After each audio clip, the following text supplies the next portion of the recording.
नमस्कार दोस्तों, मैं Vineet Patel V N P smart study group में आपका स्वागत करता हूं।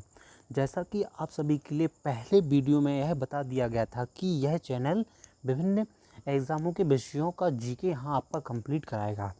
यदि आप हमारे चैनल पर नए हैं तो हमारे वीएनपी स्मार्ट स्टडी ग्रुप को सब्सक्राइब, लाइक एंड शेयर कीजिएगा।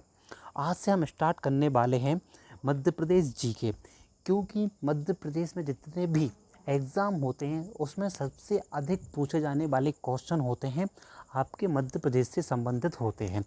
आज हम मध्य प्रदेश का पहला चैप्टर सामान्य परिचय से स्टार्ट करने वाले हैं। बेसिकली आप सभी के लिए सामान्य परिचय की जानकारी होगी, लेकिन हमारा यह दायित्व बनता है कि हम आपके बीच ऐसे हर एक टॉपिक लाए जाएँ जिससे अधिक से अधिक क्वेश्चन एग्ज़ामों में पूछे जाते हैं। सामान्य परिचय से सबसे अधिक क्वेश्चन पूछे गए हैं विभिन्न एग्ज़ामों में, क्योंकि इसमें किसी भी प्रकार का परिवर्तन नहीं होता है। जो चीज़ एक बार बन गई है वह स्थापित है। वैसे ही क्वेश्चन विभिन्न एग्ज़ामों में आपसे पूछे जाते हैं। चलिए स्टार्ट करते हैं। सामान्य परिचय, मध्य प्रदेश का सामान्य परिचय। जैसा कि आप लोग के लिए मालूम है कि राज्य का नाम मध्य प्रदेश है। मध्य प्रदेश राज्य का नाम किसने दिया था? पंडित जवाहरलाल नेहरू जी ने दिया था। हमारे देश के प्रथम प्रधानमंत्री पंडित जवाहरलाल नेहरू ने हमारे राज्य का नाम मध्य प्रदेश रखा था। दूसरा है राज्य की विधायिका। राज्य की विधायिका से क्या तात्पर्य होता है कि जो विधानसभा होती है, ये विधायिका दो प्रकार की होती हैं। पहले ही होती है एक सदनीय और दूसरी होती है द्विसदनीय। हमारे मध्य प्रदेश की जो विधायिका है वह एक सदनीय है। फिर नेक्स्ट क्वेश्चन इसमें आपका, राज्य का अन्य नाम क्या है? अन्य नाम से आता है भिन्न भिन्न नाम। विशेष रूप से मध्य प्रदेश बहुत सारे नाम हैं, लेकिन विशेष रूप से प्रमुख हृदय प्रदेश। हृदय प्रदेश क्यों कहा गया है? क्योंकि हमारा मध्य प्रदेश देश के बीचों बीच अवस्थित है, इसलिए इसका नाम हृदय प्रदेश रखा गया है। फिर है दूसरा सोया प्रदेश। सोया प्रदेश से आशय यह नहीं है कि मध्य प्रदेश एक सोया हुआ राज्य है, नहीं। सोया प्रदेश से यह आशय है कि मध्य प्रदेश में सोयाबीन की सबसे अधिक पैदावार होती है, इस कारण इसका नाम सोया प्रदेश रख दिया गया है। फिर आता है टाइगर स्टेट। टाइगर स्टेट से आशय यह है कि मध्य प्रदेश में सर्वाधिक टाइगर पाए गए हैं। पिछले साल आपने देखा होगा जो टाइगर रिपोर्ट आई थी उसमें मध्य प्रदेश का पहला स्थान था। मध्य प्रदेश में 526 बाघ पाए गए थे और दूसरे स्थान पर कर्नाटक है जिसमें 524 बाघ पाए गए हैं। फिर आता है राज्य की भौगोलिक स्थिति। भौगोलिक स्थिति से क्या तात्पर्य होता है? भौगोलिक स्थिति से तात्पर्य अक्षांश व देशांतरी विस्तार से होता है, क्योंकि यह ग्लोब पर खींची गई एक काल्पनिक रेखाएं होती हैं जिनके मध्य हमारे मध्य प्रदेश स्थित है। जो हमारी अक्षांश स्थिति है वह 21/6 उत्तरी अक्षांश से 26/30 उत्तरी अक्षांश के मध्य हमारा मध्य प्रदेश अवस्थित है। फिर आता है विधानसभा सदस्यों की संख्या। अब आता है विधानसभा सदस्यों की संख्या, मतलब कितने विधायक हैं जो मध्य प्रदेश से चुने जाते हैं। विधानसभा में कितने लोग जाते हैं? वो मध्य प्रदेश में है 231, 230 धन 1। जो एक होती है वह एंग्लो इंडियन सदस्य के लिए पहले से ही निर्धारित की जाती है। फिर आता है विधानसभा में अनुसूचित जाति की संख्या के लिए क्षेत्र। अब आता है अनुसूचित जाति। जो मध्य प्रदेश में अनुसूचित जाति है उनके लिए विधानसभा में कितने क्षेत्र हैं जो आरक्षित किए गए हैं, जो उनके लिए चुनाव लड़ने के लिए पहले से आरक्षित हैं? ऐसे स्थान हैं आपके 35। आपने भी देखा था कि अक्षांश स्थिति देखी थी। देखते हैं पूर्वी देशांतर में मध्य प्रदेश की क्या स्थिति है। मध्य प्रदेश की पूर्वी देशांतर में स्थिति है 74/9 से 82/48 पूर्वी देशांतर के मध्य मध्य प्रदेश अवस्थित है। देखिए इसके पहले आपने क्या पढ़ा था कि मध्य प्रदेश की अक्षांश स्थिति क्या थी? 21/6 से 26/30 उत्तरी अक्षांश, और पूर्वी देशांतर क्या है आपका? 74/9 से 82/48 पूर्वी देशांतर के मध्य अवस्थित है। अब देखिए आप लोगों ने पढ़ा था कि मध्य प्रदेश को हृदय प्रदेश कहा जाता है। आप भारत के नक्शे में मध्य प्रदेश की स्थिति को देख रहे हैं। देखिए ये हमारा भारत है और बीचों बीच हमारा मध्य प्रदेश स्थित है, इसलिए इसे हृदय प्रदेश की संज्ञा दी गई है। फिर नेक्स्ट को आता है विधानसभा में अनुसूचित जनजाति के लिए कितने क्षेत्र आरक्षित किए गए हैं? वह हैं 47 क्षेत्र। देखिए अभी आपने पढ़ा था कि विधानसभा में कुल कितनी सीटें हैं, 230 प्लस 1। उसमें से अनुसूचित जाति के लिए 35 क्षेत्र आरक्षित किए गए हैं और अनुसूचित जनजाति के लिए 47 क्षेत्र आरक्षित किए गए हैं। फिर आती है लोकसभा में सदस्यों की संख्या। अब मध्य प्रदेश से लोकसभा में कितने सदस्यों की संख्या है, 29। देखो लोकसभा में सदस्यों की संख्या कितनी है, 29। अब आते हैं मध्य प्रदेश का क्षेत्रफल। मध्य प्रदेश का क्षेत्रफल कितना है, 3,08,252 वर्ग किलोमीटर है। ठीक है, कितना, 3,08,252 वर्ग किलोमीटर है। यह देश का दूसरा सबसे बड़ा राज्य है। अब देखिए इसकी उत्तर से दक्षिण लंबाई कितनी है, मध्य प्रदेश की उत्तर से लेके दक्षिण तक लंबाई, मतलब उत्तर में सबसे ऊपर कौन सा है, भिंड से लेके बुरहानपुर तक, मतलब कितनी लंबाई है, 605 किलोमीटर है। फिर आता है पूर्व से पश्चिम की लंबाई। पूर्व से पश्चिम की लंबाई आपकी 870 है, मतलब पूर्व से पश्चिम तक अलीराजपुर से लेके सिंगरौली तक जो मध्य प्रदेश की पूर्व से पश्चिम लंबाई है वह 870 किलोमीटर है। राज्य की सीमा से लगे राज्य, मध्य प्रदेश की जो सीमा है वह कितने राज्यों को स्पर्श करती है, वह 5 राज्यों को स्पर्श करती है। उत्तर में उत्तर प्रदेश, दक्षिण में महाराष्ट्र, पूर्व में छत्तीसगढ़ और पश्चिम में गुजरात एवं राजस्थान है। आप मैप में देख सकते हैं कि उत्तर में उत्तर प्रदेश है, दक्षिण में महाराष्ट्र है, ठीक है, पूर्व में छत्तीसगढ़ है और पश्चिम में गुजरात व राजस्थान है। आप लोग के लिए मैप में दिख रहा है कि मध्य प्रदेश कितने राज्यों को स्पर्श करता है, 5 राज्यों को स्पर्श करता है, उत्तर प्रदेश, छत्तीसगढ़, महाराष्ट्र, गुजरात, राजस्थान। फिर आता है राज्य की अधिकतम सीमा से मिलने वाला राज्य कौन है। इसका आशय यह है कि वह कौन सा राज्य है जिससे मध्य प्रदेश की सीमा सबसे अधिक स्पर्श करती है, वह है आपका उत्तर प्रदेश। उत्तर प्रदेश से हमारे प्रदेश के 13 जिले स्पर्श करते हैं। इसके पहले 12 जिले थे, अभी 2018 में निवाड़ी जिला बनने के बाद मध्य प्रदेश के 13 जिले स्पर्श करते हैं उत्तर प्रदेश को। ये समस्त आंकड़े जनगणना 2011 से लिए गए हैं, ठीक है। फिर आते हैं राज्यसभा हेतु सीटें। मध्य प्रदेश में राज्यसभा हेतु सीटें कितनी हैं, 11, ठीक है। राज्यसभा की सीटें कितनी हैं, 11। आपने इसके पहले पढ़ा था कि विधानसभा में कितनी सीटें थीं, 230, लोकसभा में 29 और राज्यसभा में 11 सीटें हैं। अब अनुसूचित जाति के लिए आरक्षित लोकसभा क्षेत्र, आपने इसके पहले पढ़ा था कि लोकसभा में 29 क्षेत्र हैं। अब देखिए 29 सीटें हैं। अब देखिए लोकसभा में अनुसूचित जाति के लिए 4 क्षेत्र आरक्षित किए गए हैं व अनुसूचित जनजाति के लिए 6 क्षेत्रों को आरक्षित किया गया है। मध्य प्रदेश में अब 52 जिले हो चुके हैं, जैसा कि इसमें 51 लिखा है। यह आंकड़ा, यह जो डाटा है, यह जनगणना 2011 से लिया गया था, ठीक है। चलिए इसके आगे बढ़ते हैं। संभागों की संख्या वर्तमान में 10 है। वर्तमान में संभागों की संख्या 10 है और जिलों की संख्या 52 हो चुकी है और वर्तमान में 3 जिलों को भी मंजूरी दे दी गई है। इस प्रकार वर्तमान में हमारे प्रदेश में 55 जिले हो चुके हैं। जो 3 जिलों को मंजूरी दी गई है उनको भी मंजूरी मिली है, लेकिन अभी वास्तविक रूप में इनका गठन नहीं किया गया है, ठीक है। इसलिए अभी वर्तमान में मध्य प्रदेश में 52 जिले हैं। फिर आती है राज्य की न्यूनतम सीमा से मिलने वाला राज्य कौन सा है, गुजरात। गुजरात राज्य से मध्य प्रदेश के सिर्फ 2 ही जिले लगते हैं, अलीराजपुर व झाबुआ, इसलिए वह सबसे कम स्पर्श करने वाला राज्य है। फिर आता है विकास खंड। मध्य प्रदेश में विकास खंडों की संख्या 313 है व तहसीलों की संख्या 364 है। फिर आते हैं राज्य के मध्य से गुजरने वाली कर्क रेखा। मध्य प्रदेश के बीचों बीच से कर्क रेखा निकलती है जो मध्य प्रदेश को 2 समान भागों में विभाजित करती है। जो कर्क रेखा निकलती है वह मध्य प्रदेश के 14 जिलों से होकर गुजरती है। चलिए इसकी स्थिति हम मैप से देखते हैं। देखिए ये हमारे मैप से 14 जिले आपको साफ साफ दिखाई दे रहे हैं। रतलाम, उज्जैन, आगरमालवा, राजगढ़, सीहोर, भोपाल, विदिशा, रायसेन, सागर, दमोह, जबलपुर, कटनी, उमरिया व शहडोल, ये 14 ज़िले हैं जहाँ से कर्क रेखा निकलती है। कभी कभी क्वेश्चन बन जाता है पेपर में कि बताइए इनमें से किस ज़िले से होकर कर्क रेखा नहीं निकलती है। इसलिए आपको 14 ज़िलों का याद होना आवश्यक है। फिर आते हैं नगर व शहर। मध्य प्रदेश में नगर व शहर की जनसंख्या कितनी है? वह है 476 है। भारत के कुल क्षेत्र में मध्य प्रदेश का कितना प्रतिशत है?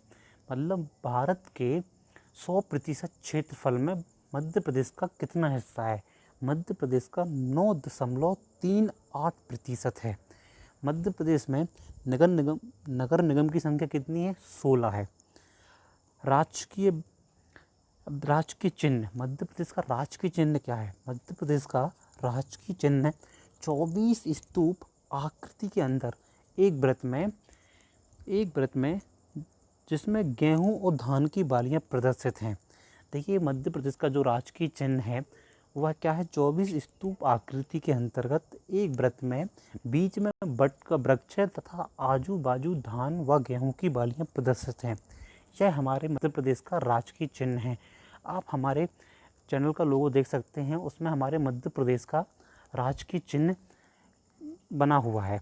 अब आप लोगों को चेक कर सकते हैं हमारे ग्रुप के, हमारे चैनल के।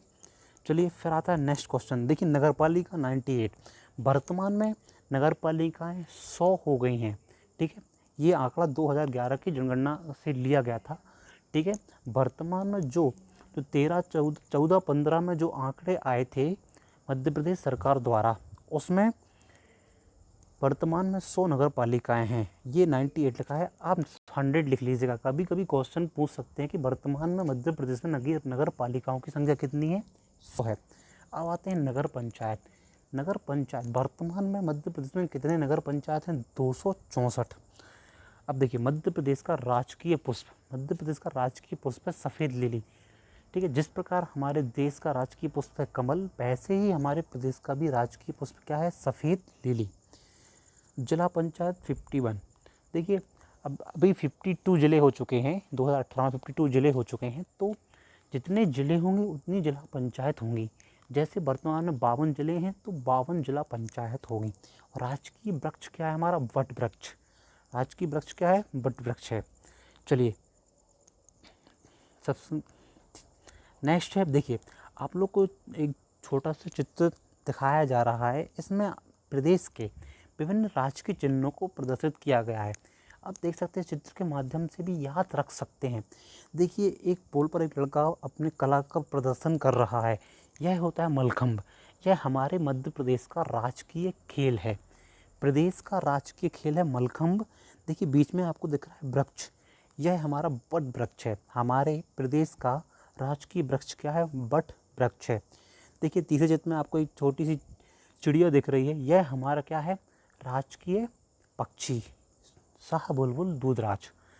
ठीक है, देखिए ये बारहसिंगा है। हमारा जो पशु राष्ट्रीय पशु हमारा टाइगर है, लेकिन हमारा राजकीय पशु राजकीय मतलब राज्य की जो हमारा पशु है वह बारहसिंगा है। वो भी ब्रैडरी प्रजाति का। याद ना कौन सी प्रजाति का? ब्रैडरी प्रजाति का बारहसिंगा। ये हमारा सफ़ेद लिली है। फिर नेक्स्ट क्वेश्चन है, देखिए अभी आपने चित्र के माध्यम से देखा था, वही चीज़ यहाँ नीचे लिखी हुई है। राजकीय पशु क्या है आपका? बारहसिंगा। और बारहसिंगा कौन सी प्रजाति का है? ब्रैडरी प्रजाति का है। फिर आता है राजकीय पक्षी। हमारा जो राजकीय पक्षी है वो दूधराज है, जिसे शाह बुलबुल भी कहा जाता है। जिसे शाह बुलबुल के नाम से भी जाना जाता है। पैराडाइज फ्लाई कैचर भी कहते हैं, पैराडाइज फ्लाई कैचर भी कहा जाता है। देखिए राजकीय नदी। अब देखिए राजकीय नदी आ गई। यहाँ पर राजकीय नदी से तात्पर्य क्या है? राज्य की सबसे प्रमुख नदी। हमारे राज्य की सबसे प्रमुख नदी है नर्मदा नदी, क्योंकि नर्मदा नदी को मध्य प्रदेश की जीवन रेखा भी कहा जाता है। नर्मदा नदी का विस्तार हमारे एमपी में 1070 किलोमीटर है और नर्मदा नदी की कुल लंबाई 1312 किलोमीटर है। चलिए नेक्स्ट क्वेश्चन देखते हैं। अब देखिए ग्राम पंचायत। देखिए 2011 की जनगणना के अनुसार मध्य प्रदेश में ग्राम पंचायतों की संख्या 22,824 थी, लेकिन वर्तमान में जो ग्राम पंचायतों की संख्या में बढ़ोतरी हुई है। जो वर्तमान में ग्राम पंचायतों की संख्या है वह 23,040 हो चुकी है। ठीक है, इसको आप नोट कर लीजिएगा कि वर्तमान में ग्राम पंचायतों की संख्या 23,040 हो चुकी है। आदिवासी विकासखंड 89 हैं। राज्य का उच्च न्यायालय, अब देखिए उच्च न्यायालय, मध्य प्रदेश का उच्च न्यायालय कहाँ पर स्थापित है? जबलपुर में, तथा इसके 2 खंडपीठ भी स्थापित किए गए हैं। इसके 2 खंडपीठ, पहला इंदौर और दूसरा ग्वालियर में स्थापित किया गया है। फिर आते हैं राज्य की कुल जनसंख्या पर। मध्य प्रदेश की जो 2011 की जनगणना के अनुसार जनसंख्या थी वह 7,26,26,809 थी। और उसमें पुरुषों की संख्या कितनी थी? 3,76,12,306 ये पुरुष थे। ठीक है, अब देखिए इसमें बीच में लिखा है राजकीय नाट्य, नाच मतलब होता है नाट्य। जो मध्य प्रदेश का राजकीय नाट्य है वह आपका माच है। ये मालवा का प्रमुख लोक संस्कृति है, मालवा की एक प्रमुख कला संस्कृति में आती है माच। फिर राजकीय नृत्य से क्या तात्पर्य होता है? नाच, नृत्य। हमारे मध्य प्रदेश का जो राजकीय नृत्य है वह राई है। ये बुंदेलखंड की प्रमुख कला संस्कृति है।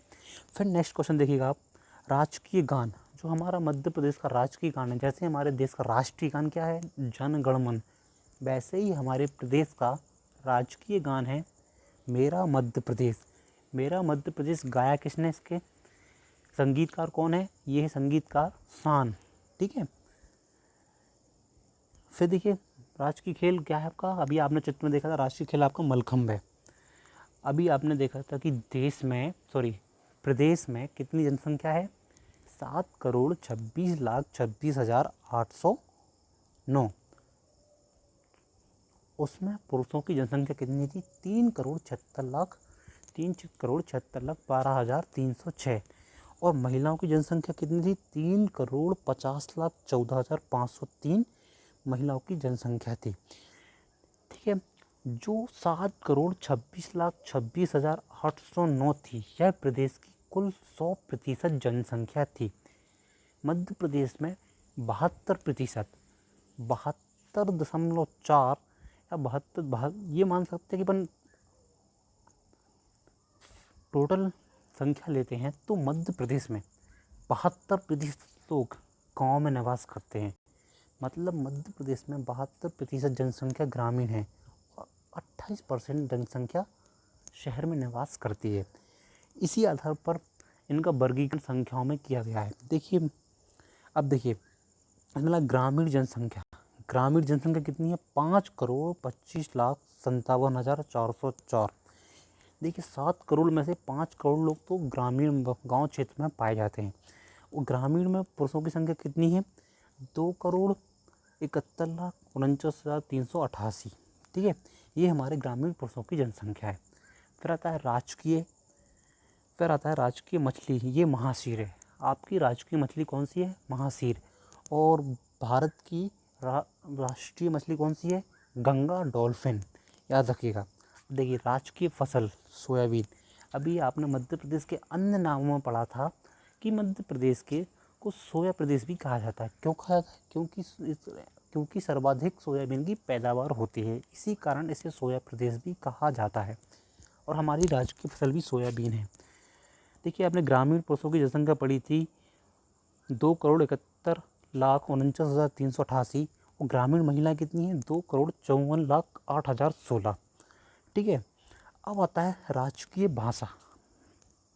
मध्य प्रदेश की राजकीय भाषा कौन सी है? हिंदी है। मध्य प्रदेश की राजकीय भाषा हिंदी है, लेकिन मध्य प्रदेश में विभिन्न प्रकार की बोलियां बोली जाती हैं। प्रमुख रूप से आपकी बुंदेली, बघेली, मालवा व निवाड़ी हैं।